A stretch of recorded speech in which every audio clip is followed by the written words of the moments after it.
And welcome to the Unfiltered Chat with Leon Du Preez from Encounter Church. Leon, how are you doing, bud? Hey, what good on you, man? I'm good, I'm good. So, yeah, I decided I've got a free Monday, so let's have a chit chat. I know that the previous stream did really well. I think that a lot of people have got questions, and there was also obviously a lot of skepticism, which is what you will find when it comes to people that are prophets or individuals that talk about the spiritual realm, as well as Yeah. the good and the bad of it. And it's the same in politics, if you will, when you say I'm an honest politician. People are always skeptical of that. So I think there's a lot of similarities, especially in South Africa, when it comes to religion and Yes. politics and the Yes. Yes. people that form part of both of it. So let's just tackle it head on tonight. If there are skeptics in the chat, please feel free to comment and let us know what your skepticism is, and then let's see if we can tackle it.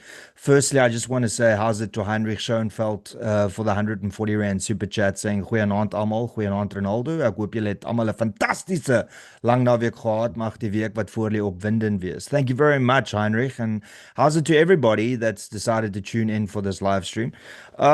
So Leon, I think the easiest place to start is just the this the amount of prophets that have been taken to court in South Africa and that has received the label of false prophets.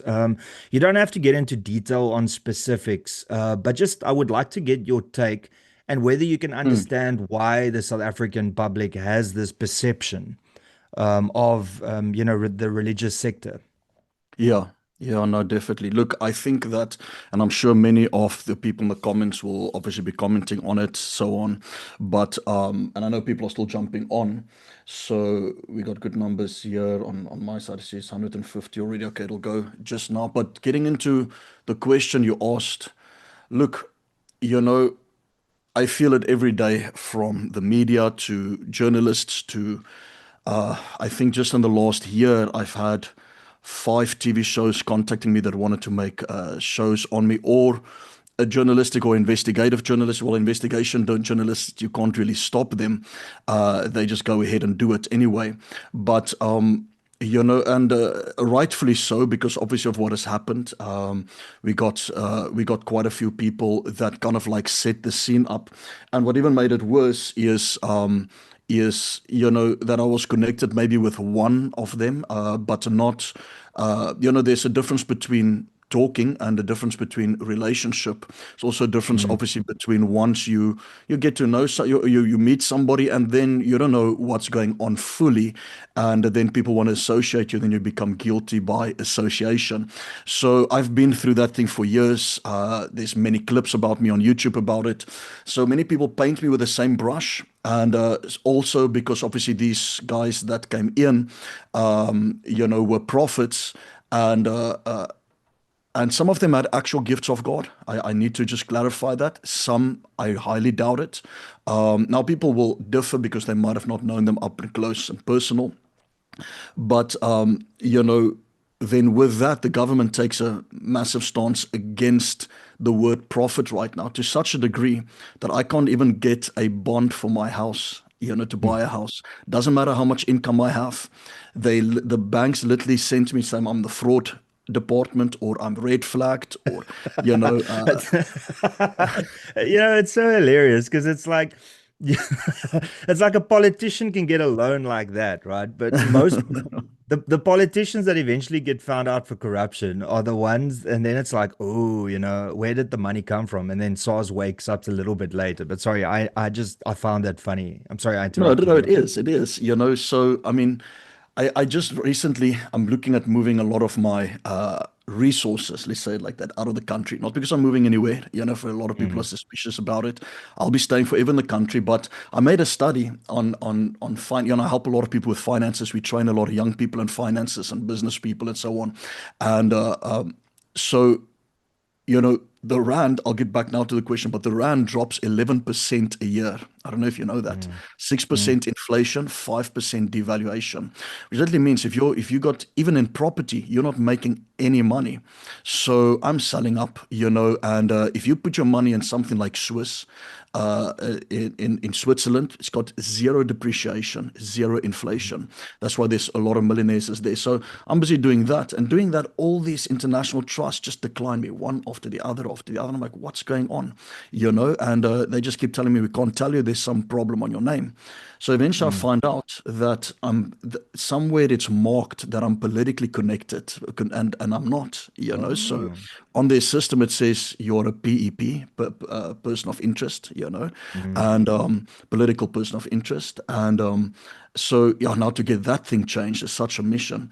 But I've mm, always had it, but because of the association of what has happened. So I've had journalists contact me saying we've seen your photo with this one and this one that's supposed to be in prison, or this one that fled the country, or this one that is in prison. Well, I haven't really been with any of them, but I know there was a big case with a guy called Timothy Omotozo, and he just fled the mm, country now after they put him out. I think it was 10 years or something, or 8 years in prison, and mm, you know, coming out, you got different cultures. And what makes Christianity very difficult is a lot of times the guys will come and they will mix African traditionalism with mm, Christianity.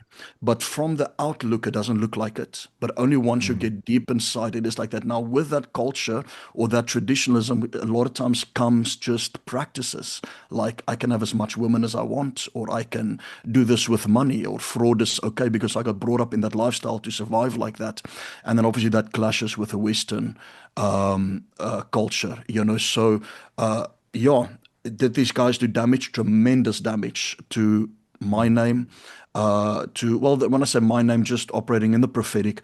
So our goal is to bring integrity back to the prophetic, although not many will see it like that, but to bring integrity back and to bring accuracy, integrity, and excellence back where people can trust it again, because Christianity was very trusted many years ago in the nation up until Mm. a lot of these guys came in and really just ran havoc. And there am I coming out as there's not many people that operate in the prophetic that is white.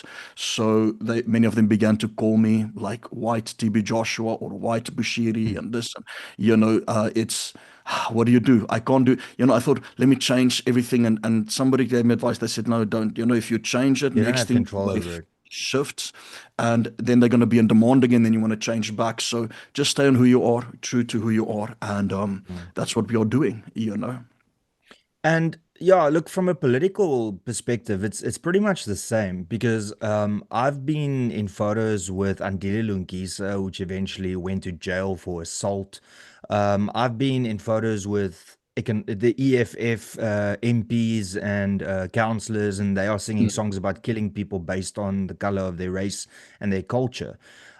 So it's weird because it's you in the space. So I'm in the political space, and you are in the religious space, Mm. and it's always going to happen that you're going to eventually cross paths with individuals that are popular, and in that sense, then you get painted with the same brush. I mean, we all politicians are all the same. That's always being said. But Mm. I have not ever taken 1 rand in an illegal way. I've never received favors for the jobs that I've done. But it's just people's perception of, okay, politicians are dirty because of the ANC setting the bar very Yes. low. And then in the same breath, it's also how mainstream media decides to paint you. I mean, if you search Renaldo Gouws on Google, you'll hear that I'm a racist, that, I Mm. use the K and the N word, but what is completely missing is context. So people will go onto Google and search and they'll see this very negative perception. But what they won't see is the charitable work that's been done, how hard I've worked in my community, how hard I worked in, the space. Yes. And I'm assuming that it's the same for you as well, because of your association. And obviously, because we've got a very leftist media, and what you usually Mm. find with leftism is atheism or anti theism. Yes. because communism and socialism doesn't really have religion. It believes Yes. in individualism. It believes in it's actually, because for those that don't know, on my side at least, you get atheism, which is non-believer, and then you get anti-theism, which is people that are against religion and see it as an evil.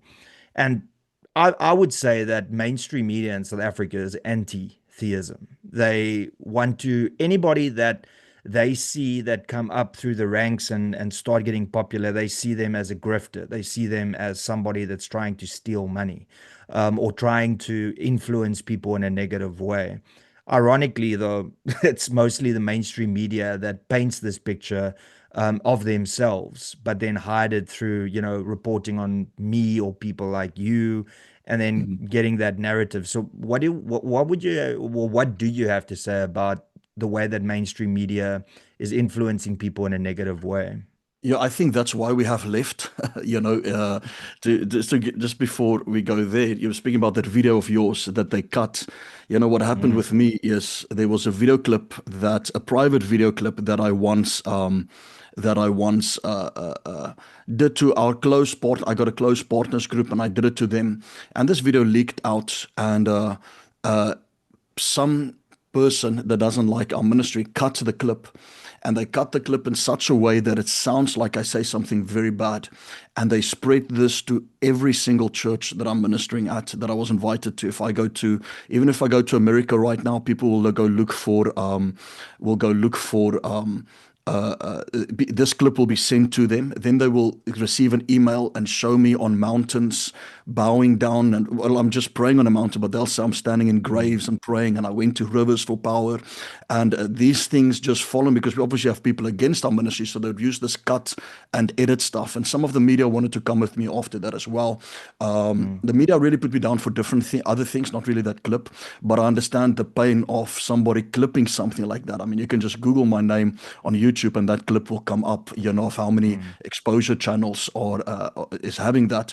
But the media, I think that I was wondering today, what makes it humanly possible for a left woke person to have a total different reality than what we have? mm, It's like you see green, they see red, and it doesn't matter what. It's like they see, 1 + 1 is 3 for them. For us it is 2. And I'm thinking common sense, how is it? And the only thing obviously is that's affecting their minds like a mind virus is the media. mm, If you want to own people, it's the media and education. If you want to colonize a country, the first thing you change is the education and their language, and then the media. And that's why when obviously even South Africa was colonized, there's certain things they bring in to colonize a country, because you have to change the language that people speak.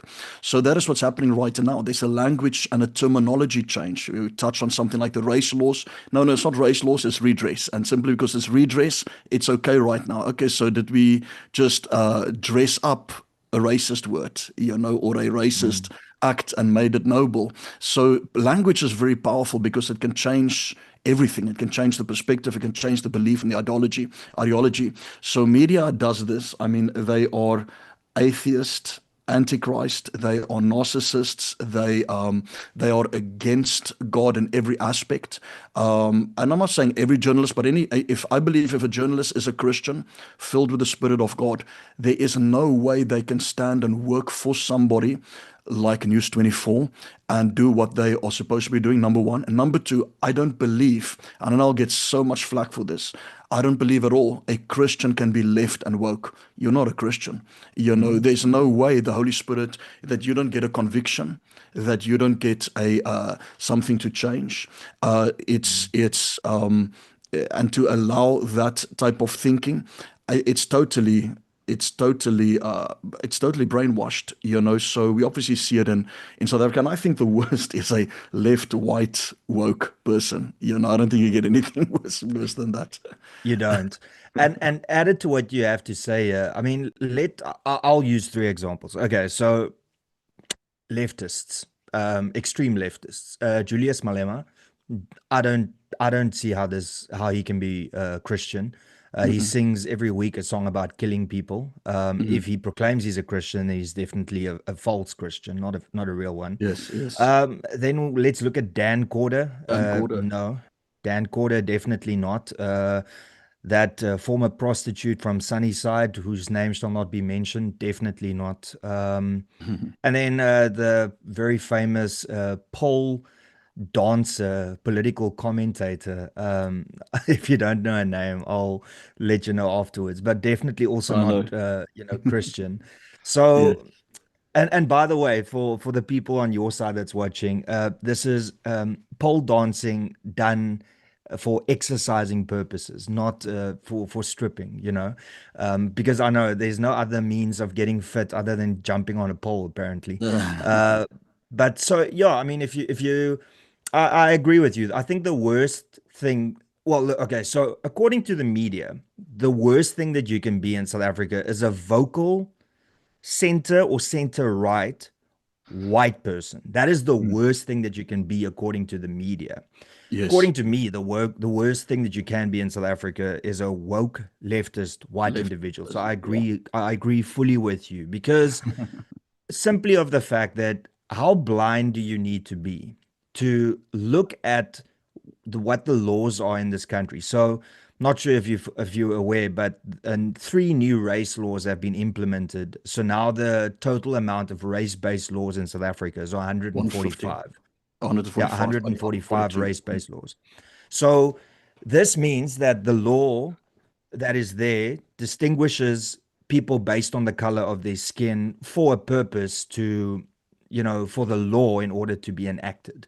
So it's Yes. not just, oh, okay, it asks for your race and that's the end of it. No, it's something with the law or the act that actually that's a deciding factor on your Look, race. it's like this. It's apartheid. I mean, it's apartheid 2.0. You take apartheid. What happened? There was white only areas and there were black only areas. I think there were less racial laws actually during apartheid. But let's take physical location. You had white areas, strictly white. You had strictly black areas. Beaches, Mm, same. We know the whole thing. Bathrooms, same. And me and you didn't live during that time. I mean, we were a few years old. So mm, and yeah, the white and black area. So there was areas where blacks were not allowed to be. They were mm. ethnically cleansed, if we can say it like that, from there. But what do we have right now? We got the same. It just now it's in a place of making money. So you say, okay, in this workplace, no whites. It's apartheid, and I believe it's a cleansing. Nobody's gonna make me think otherwise than a agenda that is global, where it wants to bring a a a I don't want to call it an ethnic cleansing, but it's like a white race cleansing. We see it. We see how Trump turned the thing around in America, but Mm. they wanted to do it. They wanted to do a cleansing from anybody that has any nuclear family values or any just normal common sense values. Try to erase them from the map and started the DEI in America. And the same now, obviously, with race politics or race laws in South Africa. And like you said, they call it redress, and all of a sudden it's not bad anymore, so it's really just apartheid 2.0 for me. So, and on what's happening in the United States at the moment, do you not think? And I'm seeing a change globally with this woke agenda that's slowly being dismantled. Do you think this is God's hand stepping in and saying enough is enough? Because I have to say, in my 42 years of living on this planet, the most vulgar way of attacking the nucleus family is what Mhm. is happening right now. Where if you are a straight male, the world sees you as this privileged narcissist individual. And we live in a time where men apparently can be women and give childbirth, and you have to call these individuals what they in their head believe that they are. And if you Yes. don't do that, then you the problem. So somebody that identifies as a female but still and I'm sorry, it's crude, but still have male genitalia, you have to now call them what they believe they are. And then Mm, on top mm. of that, if you don't, then society shuns you.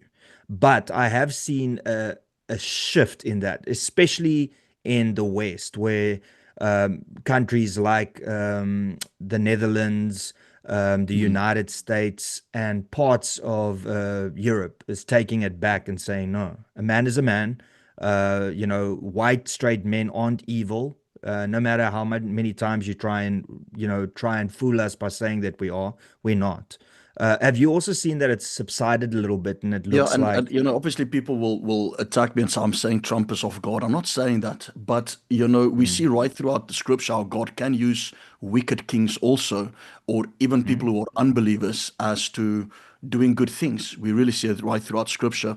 So when it comes to Trump, I don't believe he's a Christian to the point of a dedicated, committed Christian that I can see somebody whose life has been changed by the Spirit of God.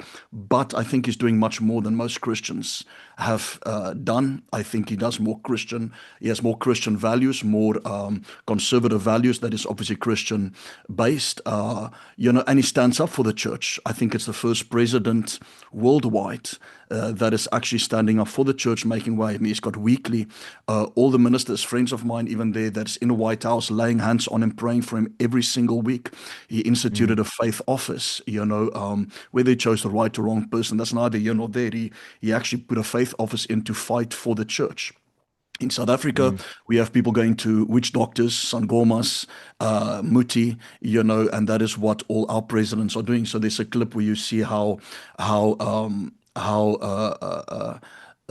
is it Zuma? He prays in the church and then he's by the witch doctor, mm, thereafter. So we know the whole political thing where they just want to come and show face and save face, and try to get into churches.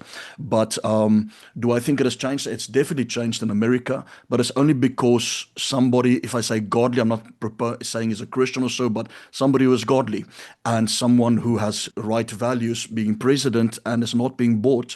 And we're seeing this now. And then you see this incredible outrage, of people against it. But again, it's like against logic. But it's somebody that just has common sense. And I think that's what we need now. To get that in South Africa, do I think it'll ever happen? I hope so.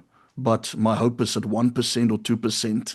I'm not sure. mm, I think maybe we can meet a cycle where not the next election, maybe the one thereafter, or the next three or four, where we might see a young person rising up and mm, where they are fed up. Because look, race laws, BEE, yeah, look, it doesn't affect. Yeah, it affects white people, but we'll make a mm, way. Don't worry.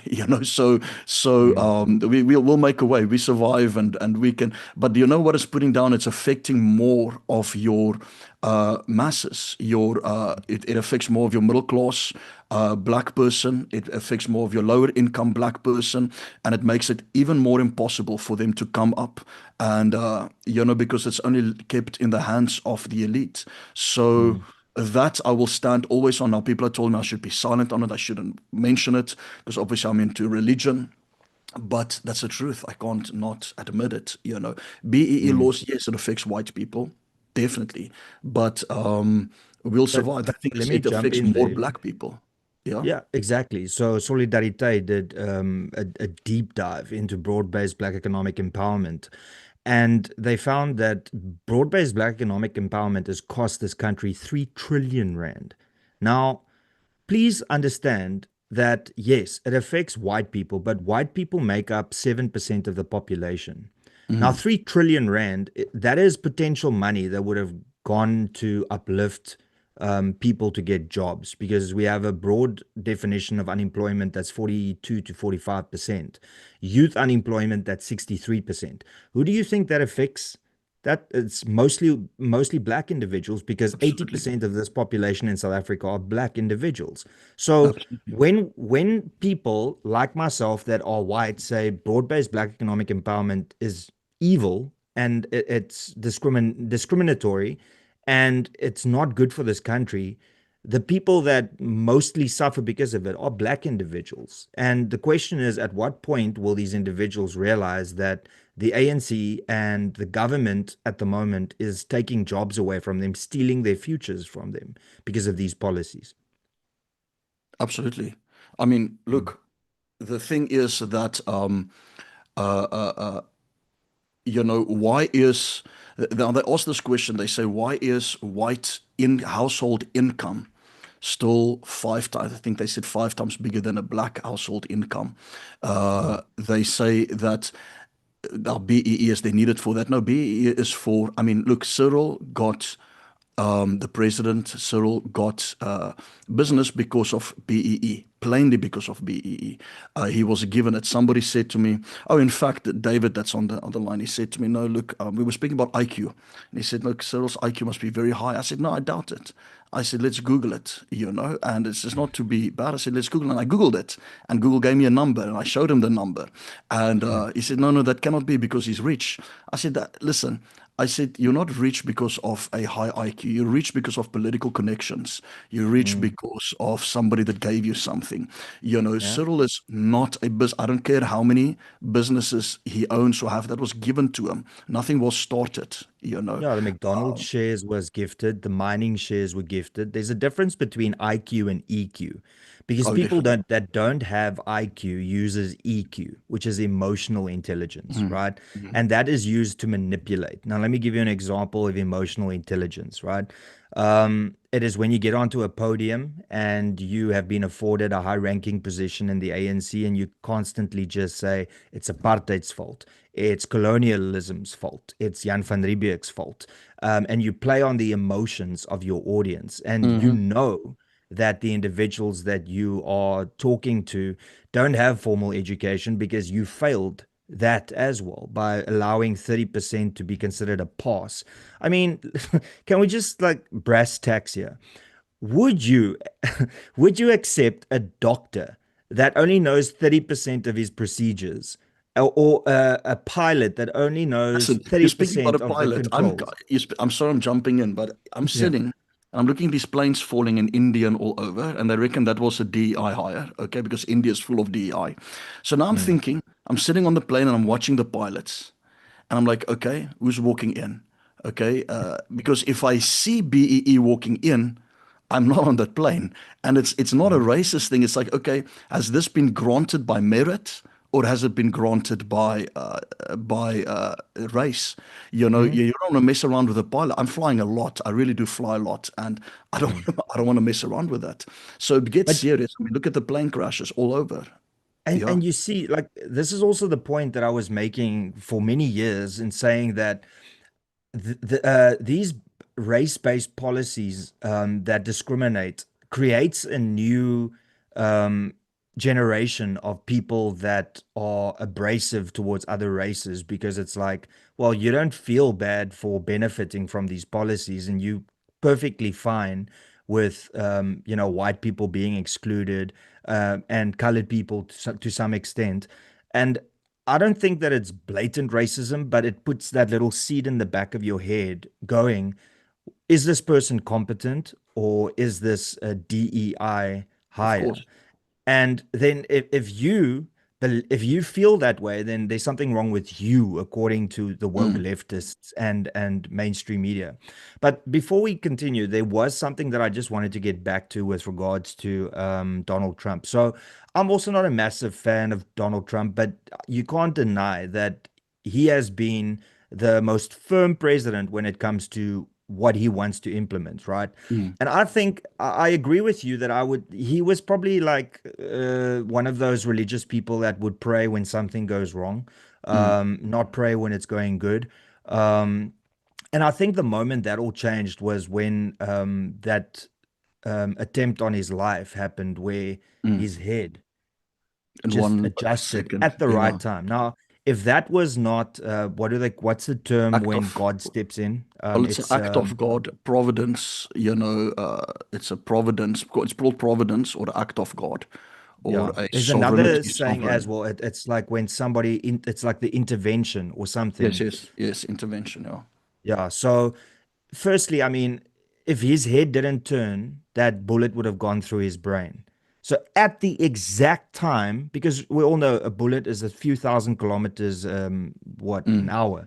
So, if he just turned his head a millisecond sooner or later, he would have been dead. And I think that put things into perspective for him on how insignificant and short life truly is. Yes, And yes, then that obviously motivated him. Divine intervention. There we go. That yes. was the term I was looking for. So I think that also adjusted his viewpoint, and you can kind of see it, like you said, with what he's doing with people praying for him, Mm. et cetera, et cetera. So sorry, I just wanted to throw that in there before I forgot about that.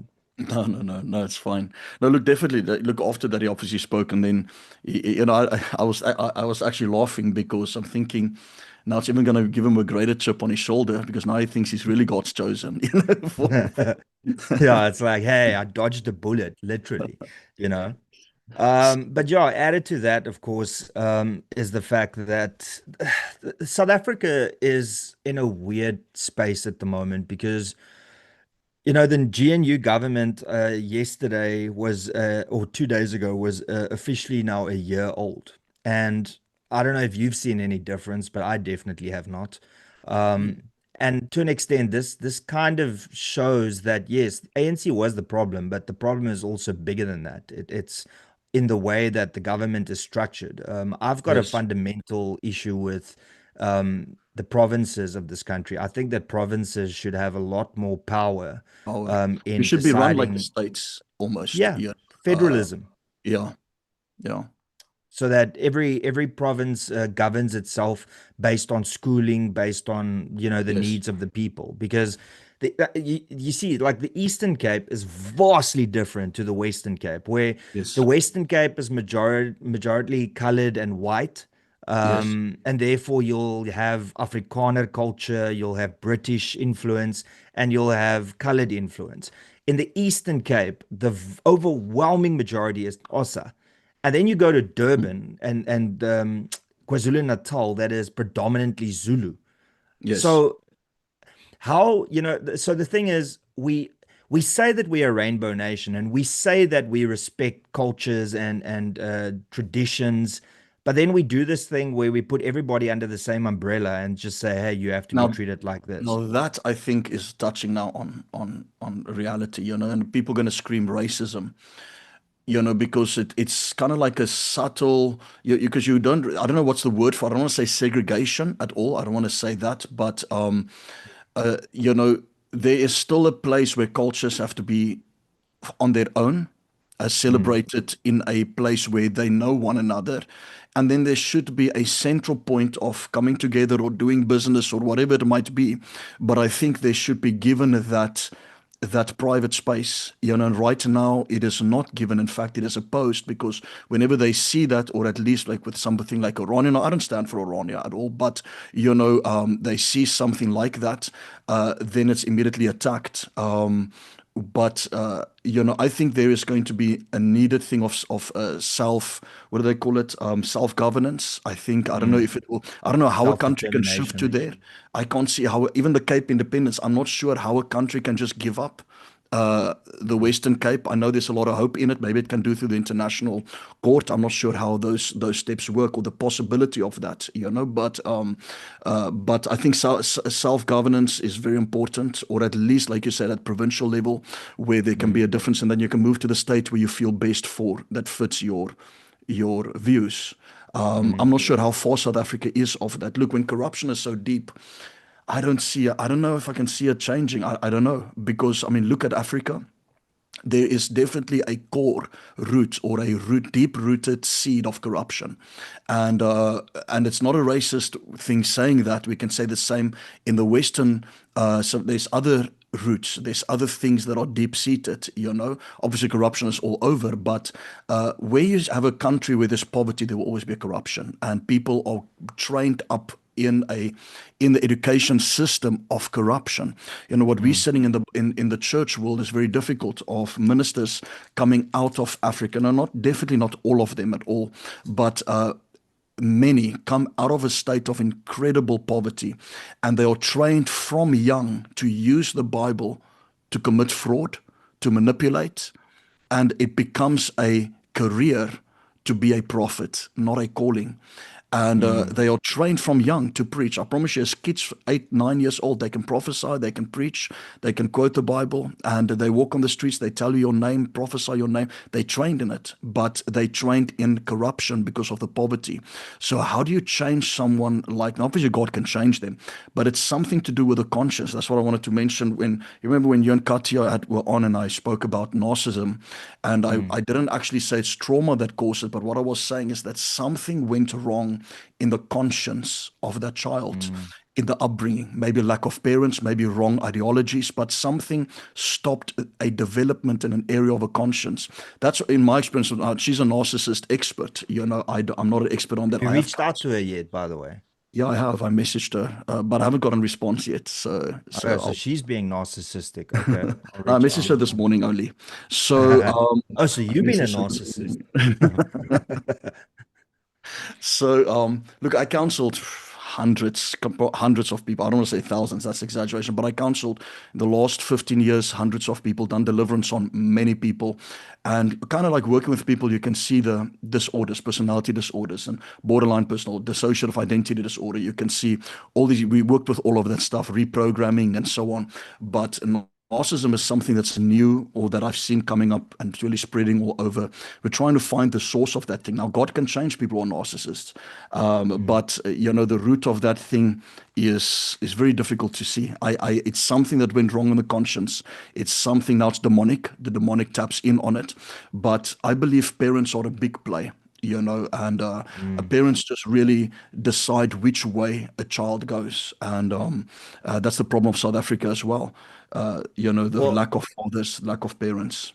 yeah, so it's parents and the influence of your peers. I think that what a lot of people overlook is you can have a fantastic family, but if you have a child that wants to be in the in club and the friends and the people that they associate with are bad apples, and that's going to happen. You know, I've seen time and time again how great parents get into really sticky situations with their children that took drugs, stole things, and it wasn't the upbringing of the parents. It was the friends that they hanged out with. Because there's this belief that I have with my psychology background that the most potent thing that you will find, because remember, when a teenager is like a sponge, it sucks up everything, Yeah.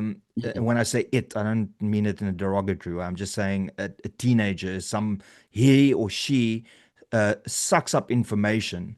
And there's this very strategic period where, with brain development and with mannerisms and behavior, that is influenced over that period of time. Now, if you've got bad friends and you've got people that take drugs, or older friends that do that type of stuff, swear a lot or whatever, then the cool factor is something that does something to the brain in a teenager, that it's like a drug that they chasing. Mhm. They want to be popular, they want to be loved, they want to be friends with everybody, and the way in doing that is by being in the in club. Now, I have to just say thank whomever that I don't live in today's society as a teenager, because of all the access to information and things that you have. But um, I just, the influence of friends is very important. Definitely. Additionally, of above and beyond the mom or dad as well. I mean, if you got a bad mother or father, then obviously that's going to influence the child. But we Yes. have seen time and time again a great mom and dad allowing their children more time to hang with friends, and then those friends are the ones that influence them. But No, sorry, I you're know I'm right. talking a lot, Oh, but there's no, one you're thing I right. want to get back to. Yeah, yeah. I don't think there's anything wrong with a place like Oranje. I don't think there's anything wrong with a place like Kleinfontein, because it's based off of cultural principles, right? Mm. If you had to look at Afrikaners and how many Afrikaners there are in the world, it's about 3.5 million people, if you're lucky. Now, in a world, I think, what, have we touched 7 billion people yet in around the world? Yeah, I I think think. 7 to 8. Yeah, seven to 8 billion. So if you look at the amount of Afrikaners in comparison with the world population, I think it's very safe to say that Afrikaners are endangered species, because Afrikaners only live in the southernmost tip of Africa. Now, yes, there are Afrikaners that have moved to Australia, but they very quickly follow the society over there, and then before you know it, the child or the your next generation stops speaking Afrikaans and celebrating the tradition. So the point that I'm making is, I see that Kleinfontein and Oranje serves a purpose because it preserves the culture. Absolutely. Um, and there's a lot of people in South Africa that want to speak out against that, but what they don't realize is there is a massive Zulu traditional area called the Mm. Ingonyama Trust. And Trust. Yeah, nobody's of got course. an issue with the Ingonyama Trust that preserves Zulu culture and the Yes, yes, royal yes. family that gets tens of millions of rands in tax money. Now, the Afrikaner doesn't request that. The Afrikaner actually just requests that they have their own little place that they can call their own and preserve their culture. And then added to that, to answer a question that you earlier said where you don't know if it's going to get better, I think the way that I think South Africa is headed in this direction where people, because, okay, I need to reframe my mind. 40 years ago, most people lived in small dorpies or on farms, and then cities developed and eventually people moved to the cities for a better life. I Yeah, think we've reached that point where people are now moving away from cities again and moving into these small towns and taking charge of the small towns, and telling the municipality, listen, give us our basics and we'll do the rest. And it's solar panels, off the grid electricity, wind turbines, all of those things. So I think eventually what you'll see in 30 or 40 years from now in South Africa is you'll see a lot of small villages or dorpies with between 20 to 80,000 people. And you'll see most major metros either being the same as it is now in population or smaller, because there's going to be a lot more job opportunities in these small towns that is self-governed. They'll obviously pay their rates and taxes and they'll pay tax, but everybody will have a skill or something that they contribute to that little society and the safety of it. I see that is where we are headed. that's Sorry, I very just good.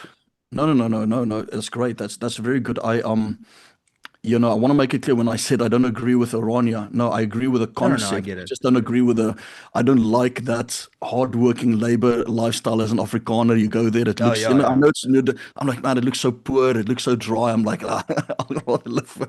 I get I'm living, sagte hande. I've got you know. soft hands. I'm not a like a manual labor type of guy, Is you I know. watched those I watched those interviews. So they said you have to build your own house and you have to. I'm like, no, no, no, no. I'll Nah, it's pay fine. somebody I'm to do it. sorry. But no, I agree. Look, that's very interesting. I just don't know how South Africa will go to bend or allow that. And obviously, because look, I'm going to be bold to say I do believe there's a systematic racist agenda against white people, especially in South Africa. Don't know where it comes from. I'm not sure it's coming from the monopoly or the white monopoly, if I can say it like that, that is really controlling the government. Why it would be, I have no idea. I'm not sure if it's coming from globalism, that is feeding it through to this side, like the Ruperts and etc. in terms of what to do. We know the world is run by globalists. That is very clear. I'm not here to be conspiracy or so on, but it's very clear. I think social media, especially just the last few years when COVID came out, we can't deny. I teach our church. I don't know if I should say this publicly, but I teach. Let me rather say it like this: I teach people to never be compliant and to always question government, to always be Mm. resistant. Because right now we see 1984 being played out, right in front of our eyes. I think I heard an interview now, fact checked. I haven't fact checked it, but it looked pretty legit. And they said if you have received any vaccination that and any vaccination they said over the last 10 years or something like that, especially in your well-developed countries like Europe and the United States, not sure of South Africa, but that there is a nano microchip. Now people don't want to think that far, but they've already invented the stuff. It is running, it is going. And Mm. to what degree are we being Are we being harvested? To what degree are we being wiped out, controlled? If you look at China, China has a social point system where the moment you stop behaving, they block your accounts, they limit your entrance into or your access into your bank accounts. They check it by Mm. cameras. I mean, the cameras can pick up your face immediately where you are. You have a social score, social point system, and if you behave, then you have good points. If you don't, you got bad points. Now we directly in relation to China. So I don't know how far we are off from that type of system. The fact that only SARS work in this nation is ridiculous. I mean, for some reason, SARS works perfectly. I don't even Yeah, know of how to course. how to do tax evasion. Everybody's like, be careful of tax evasion. You can't do tax evasion because their system is so perfect. Yeah. You, The one you system that we can't- don't want to do well does phenomenally well in South Africa. Go figure. yeah. But I teach people to be not compliant, to question Yeah. government. Yeah, and there's also just a top tip for everybody. If you do your own taxes, and you contribute 25% or more, from your annual salary, the best thing that you can ever do is to get somebody that specializes in this, an accountant or somebody. There's a massive difference between tax avoidance And and tax evasion. evasion. Tax Exactly. Yeah. avoidance is completely legal, and what you do is they'll show you, like, let's say you run your own business. You can a portion of your property can be allocated for business, meaning rates and taxes. A portion of that can be claimed back. A domestic worker, your internet, your electricity. Be clever when you pay the government. Pay them as little as possible legally, because Mm. ultimately you know that that money that you contribute is just thrown away and given to corruption or used as a political ploy by the government. A great example of this, in my opinion, is this national dialogue, where 700 million rand is going to be spent on a talk shop. And then Now, they don't have Afrikaners included in that national. of course they don't. I mean, why would they? So I can tell everybody what's going to happen. So the talk shop is going to be the ANC bussing in hundreds, if not thousands, of their loyalists to go and sit at these dialogues and then praise the ANC for what they've done and blame apartheid and colonialism and saying that the reason this country isn't thriving and unemployment is high and crime is high is because of apartheid. So, and also, I mean, let's not forget, next year is local government elections, Mm. right? Don't Mm. you think that is just so beautifully placed for them to have this dialogue right before an election and then allow so much money? I mean, 700 million rand. I mean, how much does mics and a hall cost and a couple of speakers, And I understand that they want to do it all across South Africa, but we know that the vast majority of that money, besides the 20% or 30% that's immediately gone due to corruption, Mm. the Mhm. rest will be spent on busing loyalists of the government to those places to attack anybody that wants to speak against the ANC. So Oh, yeah, that's it's a going to perfect set up, the example media is of going to this. be paid off, and they're going to strengthen BEE because the community is going to be so-called saying they need more BEE and race laws. That is what's going to happen. But I think Mhm. in the look, I also don't want to come forth pessimistic. Um, to say there's no hope for this nation. I have hope and I don't have hope. I've got like a Mhm. really like a double personality because on the one side you're like discouraged. You're thinking, oh, we want change now. But I think the masses are going to be getting upset, especially if Patrice comes in. Mhm. Because they're not going to be fooled for longer. They're going to see another brother, family member, another billionaire benefiting and no change happening. And Patrice is going to strengthen BEE laws. People mustn't have any hope Mhm. and think it's going to. No, this is how these guys made money. That's how they got their money. So, why? You're not going to want something to be taken away from you that benefits you. So I can kind of Mhm. like understand their position. But it is horrible and obviously destroying a nation. So it's going to get worse before it's going to get better, most Mhm. definitely. And that's going to be happening in the next 5 years. It's going to get much worse before it gets better. Exactly. And the good thing is the West, we always have these things in South Africa where it's like almost, close to a civil war, close to this, close to that. And the United States just once again stepped in at the exact right time to say, hey, what's going on in South Africa? You've got a member of parliament and a party leader that's singing songs about killing people Mm, based on the mm, color of their skin. But anyway, like, so I'm also very optimistic for the future of South Africa because otherwise I wouldn't be here. I love this country. mm, When things go right in this country, it's great, and there's no a place like it in the world. But when things go wrong, which is more often than not, just hope for better days. So mm. I think a lot of South Africans feel that way. And we must also just look at the daily interactions of fellow South Africans. The overwhelming majority of people in this country get along perfectly Oh, they're fine. not It's racist. main, Yeah. no, it's mainstream media that's driving this racist narrative. It's the Yes. government that is constantly blaming their failures on past racism. And that is why it's still a talking point. I just want to say this quick. I see that Katia is in the chat. She By the did way, answer now my Katia, message. She did answer oh, my did message she? now. Okay, okay. So Yeah, the yeah, yeah. narcissist now, to avoid being called a narcissist, responded. But anyway, she says, "Hello, I agree, Leon. There's definitely a break in child conscience, and it's passed on from one or both parents. Narcissism runs in family lines. I also believe it has demonic influence." Great Mm, point, because let's use that as a segue to get into a bit of that. The biggest issue for me that I've seen that people have when it comes to religion, and specifically the prophet aspect, or the, speaking in tongues, which, by the way, for those of you that don't know, gesto lumini excreminanti labria gesto no. Now, this happened to me many, many years ago At when least you can Dion pray in Hockey, tongues. That's great. eh? At least you Yeah, can pray I in speak tongues. I hope tongues. you pray. I hope you pray, Yeah, on I your. do.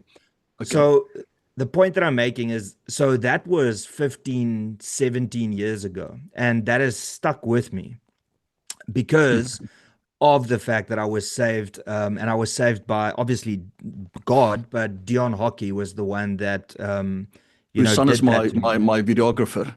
Yeah, yeah, we spoke about, and I mean, that is just insane coincidence. But then again, you can see it as coincidence, or you can see it as God working in Mm, mysterious ways. The point that I'm making is, it's very hard. I can understand why it's very hard for a lot of people on the outside that are religious, or believe in God, but then they see these healings and they see these demons, you know, when you lay hands on people and they start, doing what they do. People don't seem to understand that if you believe in a God, you also have to believe in what God tells you. And God tells you that, there is evil and there are demons, and that Satan is there. So when you say, I believe in God, but hey, I don't like the happy clappy aspect of it, or, they see it as opportunism when you talk about demons or exercising demons, etc., etc. No, that is completely part of it. And I was lucky enough to see that aspect of it, and it is 100% real. And I understand that it sounds weird, and when you talk about it, because people see these things in movies, and then they go, "Oh, you guys are just trying to create a Hollywood like movie, or you're copying something." But it does exist, and people just need to, perhaps go to church more, go to the right churches to go and see what's really happening. But what mhm. is your take on it? Like, I'm assuming that that is probably one of the biggest critiques that you would get. Oh, you heal people. Oh, Mm. is excise. How do you say it? Is exorcism? Exorcism. Yeah, yeah, So the exorcism. biggest critiques I get is, and it's just a very nice topic to touch on, is obviously the demonic and deliverance and so on that I pay actors and so on. Healings, we pay people to fake it and to lie. Money, which I want us to touch on, just maybe after this, and they would say that we steal money, it's fraud, it's a pyramid scheme. And then people would say I'm not a real Christian. I saw a comment on here that said I'm not a real Christian. You know. not sure what they mean, but that is because of a denominational spirit, and people would think because they're in one denomination that somebody from another, like the Happy Clap is now not a real Christian, or they saw some videos of mine on YouTube that exposure channels try to bring me down or stuff like that. But I would say those are the main things, and obviously false prophecy, and they said that it doesn't exist. But touching on the demonic, touching on healings. I mean, people can go to my YouTube channel. We have so much recorded healings, and I'm not speaking about a show. We got the medical certificates for many of them. We have the proof, the witness report, the ID numbers. We have the writing down affidavits. We have prophecy on there where it's demonstrated. It's there. We have. Deliverances. There's a lot of deliverances. I got private deliverance videos on my phone. Deliverances that looks way worse than exorcism. Though what's that movie, The Exorcist? Way, way more. Mm. We've done deliverances on pastors and people who run churches that will make the hair on your back rise up. So people will very quickly be quiet when they see somebody's eyes turn back and a demon beginning to talk and talk for 10 hours through that person, and speak about what happened 50 years ago in the family line. This one killed that one, this one raped that one, this one did this, and this is the name of the person. And then you bring the person back, and then you ask them, okay, what is this name? And they, oh no, this is my grandparents, and this. I mean, we do deliverance where demons would begin to speak up until what's happening with Freemasonry, Knights of Malta, and the involvement in the UK with the royal families. And look, Mm. and to some people it might seem strange, Mm. but if anyone has to see that up real face, face value, real in front of them, they'll very quickly begin to pray, and they'll very quickly believe in God. So those things are But just but everyday but normal before life you for go us. on, so let me give a practical example of this, and I'm sorry for interrupting, but it's important, right? Oh, go ahead. To the people watching, let me just ask this from you. If you do believe in God, right? Think about somebody like Andile Mngitama, right? That goes on Mm, a stage and say, "We are going to kill the women, we are going to kill the children, we are going to kill the dogs, we are going to kill the cats. For every one they kill of us, we'll kill five of them." Right? Now, when you see that, do you not see demons and a demonic individual there? Because you can't say this person's evil, and and above that, why would you say that person's evil? What does the term evil mean? Evil means that there is darkness in that person's soul and in their heart. It means that they are filled with demons. That is what it means. So yes. the issue for me has always been people are very happy and easy to believe in a Trinity God, but then they don't listen to what God is saying about the demonic realm and Satan. Like it just I don't understand how that isn't possible for a lot of people to comprehend. Well, because they look, Satan deceives. He doesn't come forth the way we see it in deliverance is because we have an anointing. God has anointed us. I have that call on my life, but any believer can do it if they have an anointing, if they spend time with God. If you pray with somebody that has a demon, the demon will manifest and come out. We have Mm, services that it happens every week. Now, take somebody like Andile. Anything with just do with murder, the worst manifestations I've seen is people that have been in the occult generationally, or that has bloodshed in their family, not even them, just in their family. I mean, the mm, worst manifestation. I'm speaking, just to give a reference point, exorcist style. But let's touch on this. How does a person get a demon?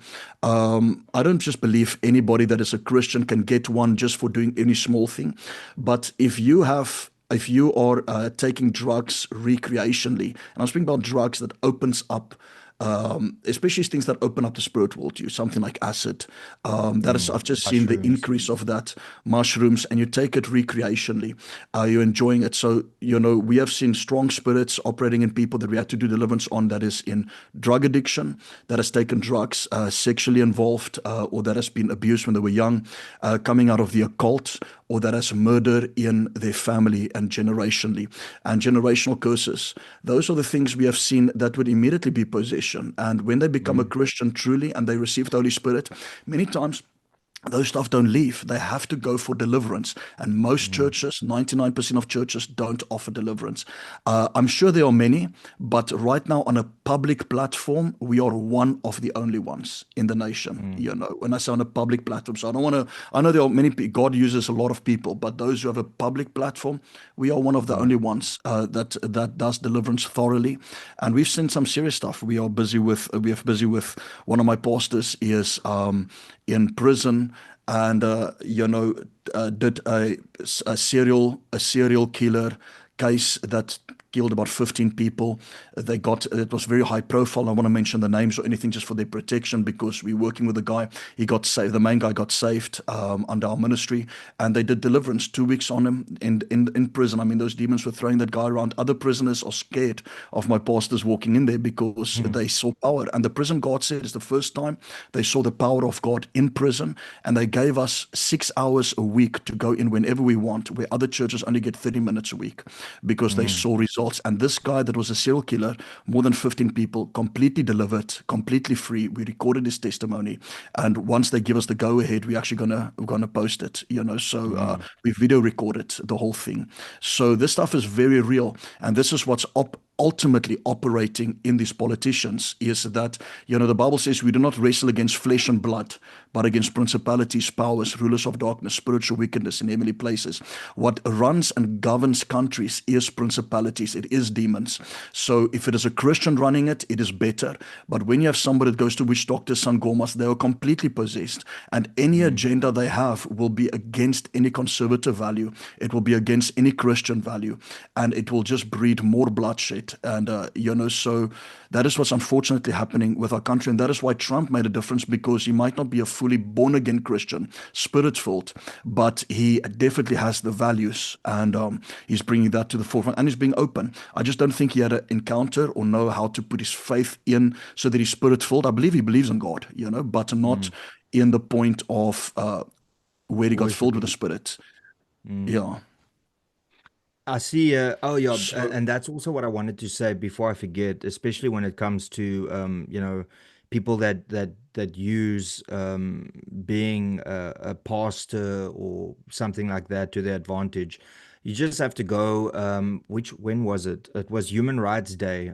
Everybody watching, go to Julius Malema and the EFF's march on Human Rights Day this year. And then look at, I think there's one pastor and there's one, I don't know what denomination they are and what the titles are, but I know that they were there, opening the event with prayer. And then they obviously sat there in the VIP section there where all the politicians and the members of parliament were sitting. And then eventually what happened at the end when Julius Malema started singing Kill the Boer, Kill the Farmer, the pastor and everybody was like jiving with it. And I'm like, okay, that's great. I So saw you that. just opened I saw that. you opened the sermon saying, hey, love everybody, God, and you spread the word of God, and then you allow and you sing and dance to a song that's asking for the mass killing of people based on their race or their culture. I mean, that is just blowing my mind. There's a comment here that I want to read to you. It's from Case Garden SA saying, I went to school with Leon's wife. He has also prayed for me many years ago in Umhlanga. They are good people with a powerful message that not many people understand unless they are close with the church. That's a nice little compliment there for you. Thank you. One out of the other guy is heavy on me. Let's see what happens. I saw which somebody which saying, one? I Peter, haven't seen. I saw somebody. Well, one said I'm not a Christian, a real Christian. Somebody saying, "What's your opinion of Peter Popoff?" Okay, I know what they mean. That reigned in the 80s. Yeah. No, obviously, I mean, so what they're speaking about Peter Popoff is this was a guy that was just a fake. He would put an earpiece in, and his wife would feed information through to him while he's preaching about what's the names of the people, what's their Oh, yes, I addresses, and remember then he that. There would. was a He, documentary on it or something. yeah, yeah, and then he would act like he knows it. So obviously, do you get still people like that, and that is what's happening a dime a dozen. Trust me, especially with all these people calling themselves prophets. Mm, But I can't sit and convince somebody that I'm true or not. fruit speak, and we have a track record and we have fruits after us, meaning that there are people's lives that are changed. And I'm just beyond the place of trying to convince somebody, because a lot of times there's people that are hurt by the church that has a certain perspective, so there's not much I can do about that. But when it comes to the demonic and healings, those things are very real. And I think we have obviously a lot of people that come out of denominations, maybe like NG, Roman Mm, Catholic. I saw some comments on our previous video about Roman Catholicism, and they say, because I don't believe in that, I'm not part of the true church. And we understand that. I don't believe Roman Catholicism is the true church. I do believe there can be true believers in it, but mm, I also don't believe NG is the true church, but I do believe there are true believers. I'm not saying everybody that's in an NG church is wrong, not saying that at all, but their ties and bonds are with a Broederbond and I believe Freemasonry, so mm, it does stem out of there, it does come out of there, and it's a more of a organized religion rather than a real encounter with God. So what I mean by organized, you just go there from childhood, you're told you're saved because you were baptized when you were young, and you're told you're going to heaven. So it's more of an institutionalized, licensed type church, and you have mm. many of them even in China. So that is really my views. I saw some people were hitting me on that, but that is my views, and I really stand by it. I can't lie and fake in that regard, but Christianity is real if people have an encounter with God. If they really have an encounter, then they will see things. I think a lot of people live surface level. They just live kind of like, you know, seeing what they don't understand things that are deeper. I think it is Alex Jones. Alex Jones. Mm. You'll know him. He did this The whole frogs are bohemian. turning gay. So taking us back to 1776. you know um uh uh he went and did this Bohemian Grove documentary, and Mm. he said you cannot research and study those things and not believe in God, and not believe in Lucifer, and see what is going on in the agenda, what is going on. And I mean, he actually became, again, not a spiritual Christian, but he's got very close. One of my friends Mm. prayed for him, and a lot of people praying for him. And you see those guys that are doing this type of conspiracy, or they get into the deep of globalists, they turn Christian because they see what is the source behind those things. Mm. Added to that, and what you've said here, I mean, I suppose to an extent, you and I are in the same boat because we know the destructive power of mainstream media. We know the destructive power of people that make it their life's mission to try and destroy your life, which is what people have done to me time and time again. And I'm also at that point where my actions speak louder than my words, and anybody can go and have a look at it. Like I'm one of those people that I mean, your skin is obviously also very thick, just like mine. And a lot of people say, Ronaldo, why do you allow these negative comments? Why don't you block the people? I'm just like, because I don't care. I honestly do not care because I know who and what I am. My close friends, my friends and my family know who and what I am. And then people that like what I have to say and that follow me and join in on conversations knowing who and what I am. Why do I need to convince other people of that? Because Mhm. I understand that it might be a little bit different for you because obviously you are spreading the word of God and you are trying to save souls, which adds to, what is expected of you. But from my perspective, at least, it's like I know that I'm not a racist. So if I had to get into a deep conversation every time I was labeled a racist, it would be a lot of waste of my time. And I think there's a lot of people in the chat here. Like, let me just ask to the people watching, have you been called a racist in the last 6 months? Yes or no? Whether online or whether in real Racist. life. Yeah, like being Extreme. called a racist, it's like an adjective. It's people use it as a sentence filler, as an argument. So at some point in time, you just have to not engage with individuals like that. And there's always somebody that's got an interesting story to tell about somebody. And, it's the case with you, it's the case with me. So I'm at that point in life where I'm not sure if it's just age or if it's just like my brain getting to the point of I'm over trying to convince people that have no influence over my life who and what I am. If they care to go and just research what I've done, what I stood for, and what I stand for, then the answers are there. And I'm assuming it's the same with you and what you have In the done. church world, definitely. Yeah. So, Yeah. look, I think when I turned 40, I just stopped caring. I really just Mm. stopped caring. That was also the magic number for me. Yeah, like I don't know if it was a midlife crisis because I just also just wanted to just not crash out, but like I just stopped caring. I really stopped caring because your whole life you live to care for people, and I will always care for people, but not care what people think, and Mm. so for example, in the church world, a lot of people want to own you, especially when they see you up and coming. So in the beginning, they try to kill you, and then they see you up and coming, and you're getting very big, and then they want to claim you, and Mm. then they're coming in. And I had the biggest names in the country trying to take me and trying to claim me and trying to also confront me, on a lot of things until you find out they got 10 times more skeletons in their closet. Mm. And when I began to find out all these things, I'm not saying every preacher is bad, but I know a lot of things, and when I saw it, I was like, you know what? Sometimes you're scared of somebody, and it's just a image or a perception of them, and I just got to a place where I really just don't care. Nobody has given me money to be where I am today. We are fine. We don't need money. And I think because I'm not needing money in that regard, I'm a bit more freer in Mm. speaking, and no church owns us, although we are in relationship with good churches.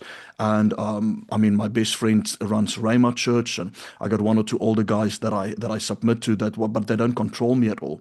So I can Mm. really just say what I want to say, and a lot of people got jealous on that. A lot of ministers got jealous, and because I can say what I want to say, a lot of people come to us for help. I have pastors coming to us for deliverance, coming to us for healing, coming to me to help me minister to them on what to do with their churches and etc. And we have a lot of them coming secretly.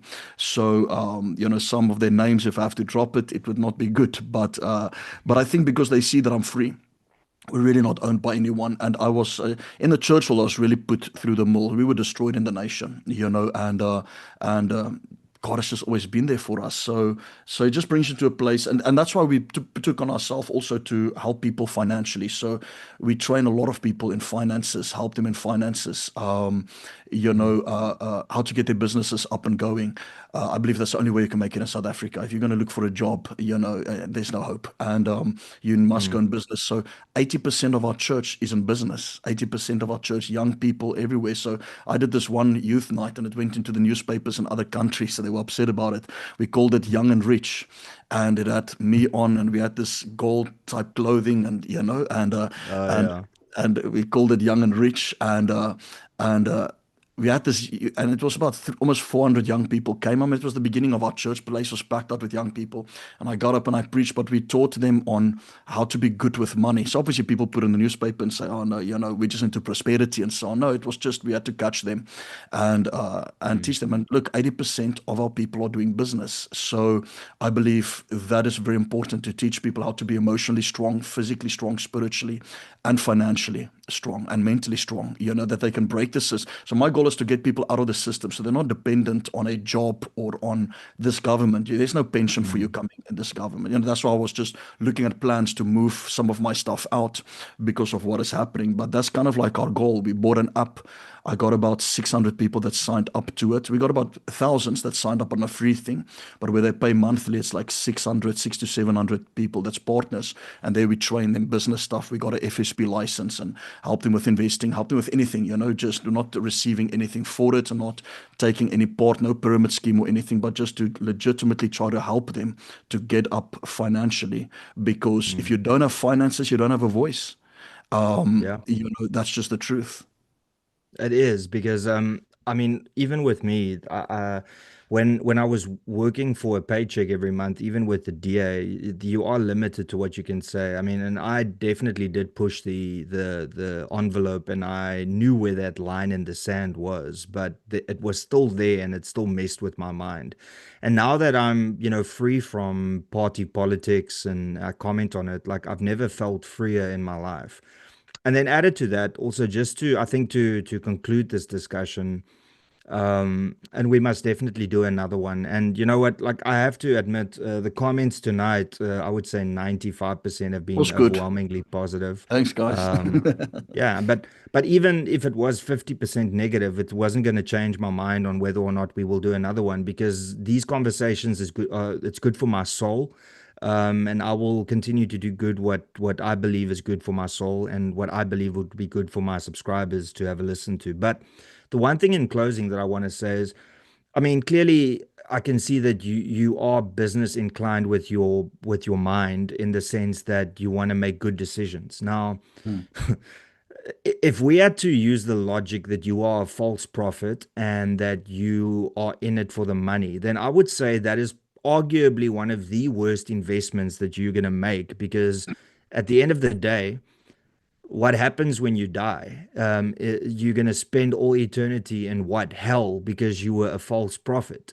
mm. So are you going to And not only really, that, with all due respect, a church, if people think a church is going to make you rich, go ahead, mm, plant it. Let's yeah. see. But Trust me. but but added to that, the point that I'm making is, let's use this argument that the church will make you wealthy. Okay, so great, you've got 30, maybe 35 or 40 solid years of being wealthy, and then when you're in front of the pearly gates, then they go, okay, well, we all know you were a false prophet. This is an awkward conversation, straight to hell. Now, as a businessman right now, I mean, that is probably one of the worst investments that you could make. So, Of course. that's why that argument also doesn't fly for me, is because it's just like it's nonsensical. Um, it just doesn't fly for me. I mean, I don't know if you've even got something to say on that. Yeah, look, I mean, the money thing in church is a very touchy subject, and I saw it on the previous video's comments. People are saying just in it for the money and blah blah blah. I was accused by some pastor, God bless him, big guy, got I think 15,000 people or something like that. He contacts one of my members and on a voice note, and he just goes off at them because they left his church and he came to us, or they were his church many years ago, not exactly sure. And he said, "How can you be with that, Leon? He's a cult and blah, blah, blah." And this going off at this person saying, "Listen, we have done our investigations on him." And this was like 5 years ago. And they Mm, said, Leon has made 20 million rand, and he sent it to Dubai and he's hiding it in gold and he's going to flee and drop all of you and move to Dubai. So, mm, and then he said, and how can Leon be qualified to speak to people on finances and blah, blah, blah. This whole voice note. So my guy sent it to me. So I respond with a voice note through my guy to this guy. And so I said, listen, sir, I'm like, why do you go to one of my people? You could have just spoken to me personally. Now you're embarrassing yourself. I said, first of all, I'm not retiring on 20 million. 200, maybe, but not 20 million. I'm not retiring on 20 million. mm. I I said, like that. I said, but it just shows you and they had these, and I'm speaking, these are big churches, but they had this conspiracy. So I was trending so much at a time. People really thought I was the devil, in the church. And now my church was good. I mean, if the people in our ministry, they understand it, but the ministers out there, they couldn't wrap their head around why we exploded in growth, why we are suddenly doing what we are doing. And we had Well, I can huge answer. media It's followings. because you put God first. That is why. So and why we had this huge media following during COVID, they just couldn't wrap their head around it. So they began to come up with stories. I feel it's the same in politics. But so the finance thing stuck, and people think you're in it for fraud or in it for money.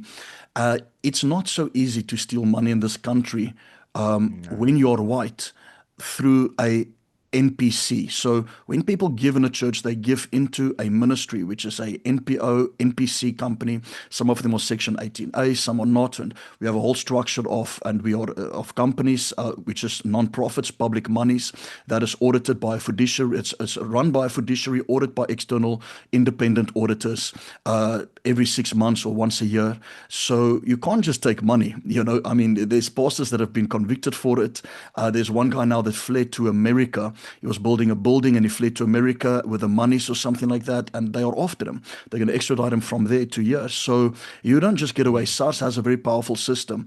I can't just take monies. Anything in my account, I've had luxury audits, I've had lifestyle audits on me simply because I have the title prophet. They sent me, how's this? SARS sends me photos of my house.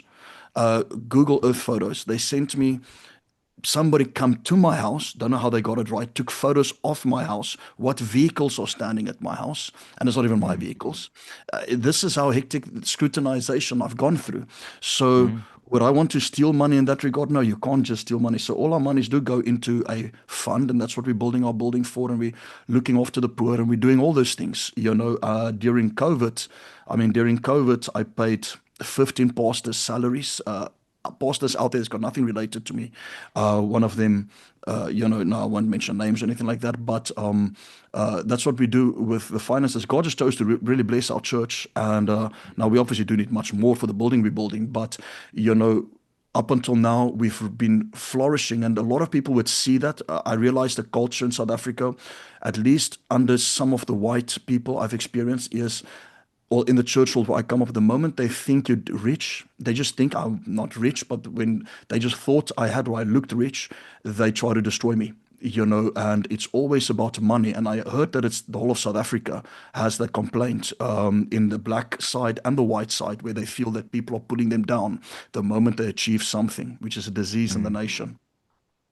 It is. I mean, and that is obviously you can even look at that as a demon, the demon of jealousy. So I think to conclude, maybe tell us about, and this, by the way, have anybody noticed that not at a single point in time, as Leon said, his church name or promoted his church? Like, this is me asking. Tell us more about the building that you are building, and I know, but I would like the audience to know what you guys are planning. No, thanks so much. Yeah, we're busy building. So let me say it like this: we're in our venue right now that seats like 500 at most, and well, 600 if we squash it, but 500. And we have multiple services. That's just in our one venue. We got seven churches across the nation, but that's just our one. Other one is in Krugersdorp. It's got a building already, a small building, but it's got one there. The one in Centurion where we are right now is our headquarters. So that's one with multiple service. That's one where all the churches was birthed out of. So we are building there now. We're starting to break ground, and it's going to be a couple of thousand size seater. It's going to be beautiful. It's going to have restaurants and everything, studios, broadcasting studios in. It's going to have a children's play area. It's going to be really big, very big auditorium. It's going to be an international event base, so we're going to get a lot of international speakers out.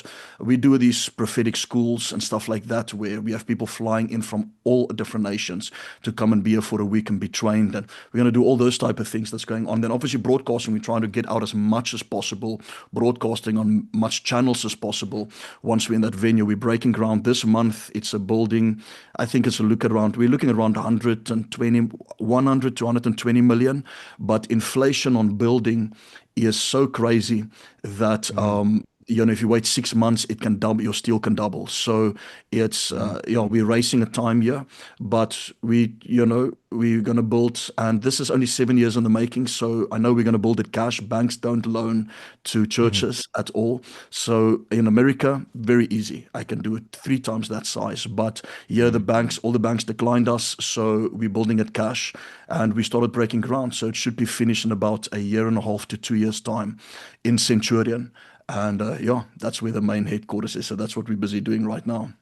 And where can people find out more information if they want to? And by the way, just nobody's holding a gun against anybody's head to go and Of check out the course. website. You're more than welcome to do it if you want to. Where can people? I mean, so just let me say this: if you guys would like to subscribe to Leon on his YouTube channel, the link is in the description below. And then where can people go and see? I know that you did a launch event for this building that you are building. But tell people where they can go and see it. Yeah, so we have an actual website for it, and there's all the giving avenues on there. And like I said, I'm not expecting anybody here to do anything like that. But I want you to consider that, imagine you're in a country where the government doesn't allow the church, or even the banks don't allow the church to have any bonds. Now, 20 years ago it was allowed, but they stopped it because of this thing that with all these false prophets that have also come through, that has also contributed to this, largely contributed to it. So we're trying to clean that up and clean that face up. But we have a website for the building. It's very simple. It's www.encountervision.com. Mm. encountervision.com. So that is our vision fund. And on there's the photos and the videos of the building. I think it's a beautiful building. And I saw people's comments on the last video. I said that why do we need a building? Why do we build for so much? And, doesn't South Africa have enough churches? No, it doesn't have enough churches. Definitely needs more churches. And Yeah.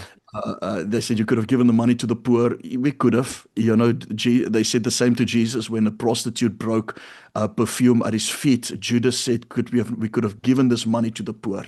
But what Judas was actually saying is he wanted the money. So, and Jesus answered him and said, the poor will always be with us. And that is really, that's the answer out of Jesus' mouth. So, with a Mm. big building like that, we can impact a whole nation. So that's why we're doing it and we're investing into it. Also, I just love how other people always want to dictate to you what you should do with your money or with your vision. It's like, well, if you want to do it, like, why don't you start by example and give your salary to charity? See how that works out. It's just Agreed. like, even like the same thing. And I saw this amazing video of this youngster that is in matric now this year, and he was every morning waking up at 20 past 4 to go to the taxi rank to sell sweets, and then going to school afterwards, and he was using that money to save up for his matric farewell. So I saw that video and I decided to use my platform I to saw raise that. funds, Yeah. and we raised 80,000 Rand. And the point is not that we raised 80,000 Rand. The point is that so many people said, but what about, but what about, but what about? And it's like, nobody is stopping you from creating a campaign for whatever you want to do. But maybe don't criticize me for deciding to do something that I feel passionate about. And it's just like you will always have the, what do they call it? Couch critics or something like that will sit on the couch and Mm, shout things that you need to do. It's like, no, let me do what I do because I've already gotten to the point where I do what I do. You're still yes. sitting on a couch dictating to other people what they need to do. That's the problem. Now, let me just ask you that GoFundMe you set up, when it works with like that, does he have to pay tax on that or not? No, it's a donation. Okay, because South Africa got funny laws, eh? Like they don't know. Mm. Like I work a lot with donations, and we get so nailed. And that's why, because in America they Oh. set up these GoFundMe's, and Mm. I mean nobody pays tax in America. You can give any amount to somebody, and it's tax free Mm. both sides. By us, you're limited to 100,000. The giver, if the giver Mm. gives more than 100,000, he has to pay tax, unless if it's Mm. in like an NPC or a church or something like that. But I was just Mm. wondering, let's say you raised 5 million for him. I was wondering if Mm. they're going to come to him for tax or not. Well, listen, if I raised 5 million for him, I would have been really pissed off. I would have been like, listen, like, what matric farewell is this kid gonna go to? Is he buying the Lambo that he's going into the matric farewell to? So yeah, but anyway. No, but Leon, Jeez. it's been an absolute pleasure as always. And to everybody in the comments, not that there is a lot, by the way, but to the people watching that is very skeptical, thank you for watching. And I Yeah. appreciate it, and I'm sure Leon does too. Because what is life without a little bit of negativity? You need that to motivate you to work Yes, harder. definitely. So yeah. Anything in closing that you want to say before we end? No, I don't think there's anything. I think this was fun. I really enjoyed the time just flies. I mean, look at there, an hour and a half. Yeah, It that's really crazy. flies. I really enjoyed it. Katya saying she enjoyed it. I see. She says she thoroughly enjoyed the stream. Yeah, but it's time now for the two of you to have a little bit of a show. And Yeah, I'll I mean, respond if to her. you, yeah, I Eh? mean, you can do it on your platform, but I mean, if you don't think that it's the right platform, then I'll gladly host it. No, So it's fine. just No, it's fine. It'll be great.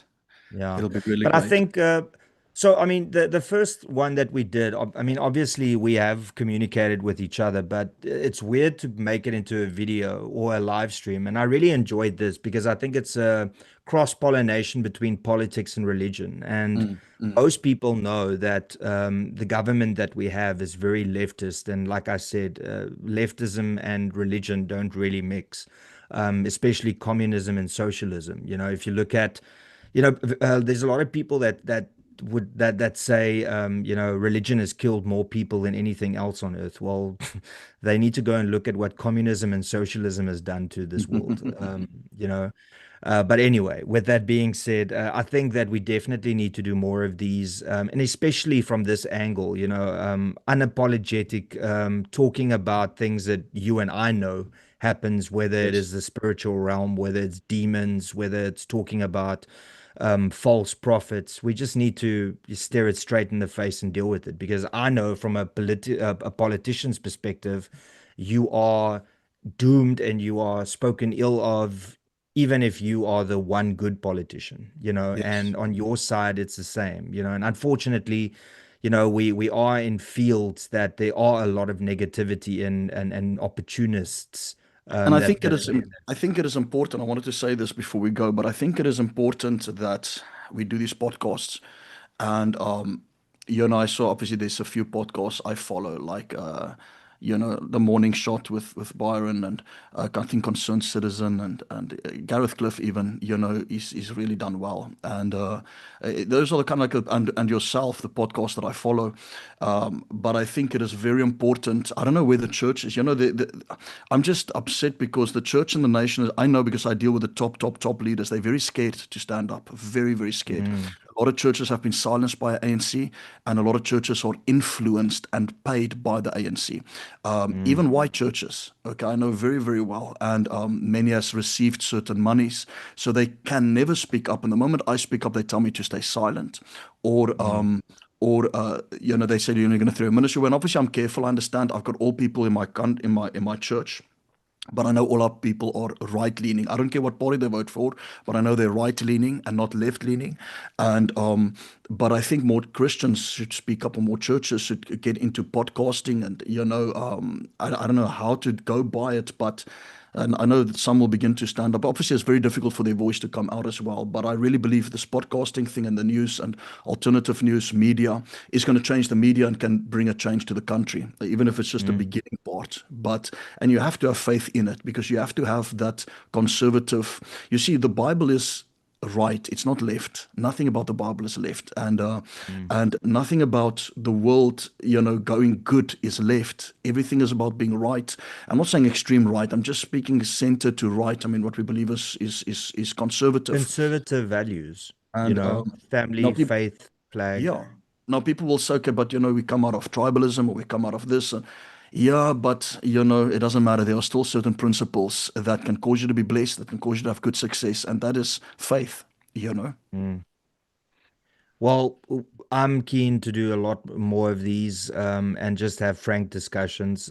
I really like, I mean, I enjoyed the previous one, but I think the fact that we just dealt with, questions that people had and dealing, because for no reason specifically, the last time we went, it was like we kind of like tread carefully. Well, at least I did.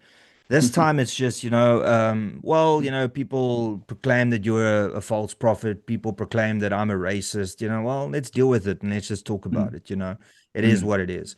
So yeah, thank you for forming part of this, and we definitely need to do more of it. So I think we need to get into a regular schedule. I know your Sundays are a bit busy, but maybe, yeah, maybe we can find, because you can see like Tuesdays it's Katia. Sorry, Tuesdays it's the Sama Sambit. Wednesdays it's Colonel. Friday it's me talking twuck. I'll keep it light, yeah. But yeah, so maybe on a Saturday evening, or I don't know, like we can figure it out. Otherwise, Mondays. Yeah, you But can let me know. yeah, Um, let's talk off air about that. But yeah, thanks, Leon, and good luck. And we'll have you on soon again. awesome. Thanks so much. Really appreciate it, man. Cool, cool. Um, I'm just going to do this quick. So to the people watching, I see that Mork Rock is live. So if you would like to go and support him, I see that he has become eligible for monetization and he's been doing it for years. Do me a solid and just stay on this until you are redirected to his stream, and then go and show some love there and say Ghost sent you. So You just have to do nothing, you'll get redirected. Thank you very much. And that's pretty much all I got to say. I hope you had a wonderful youth day. Yeah, that's all I'll say on that. And that's pretty much it, everybody. I'll catch you tomorrow for Tuesdays with the Summer Sambit. Till later, cheers and peace out.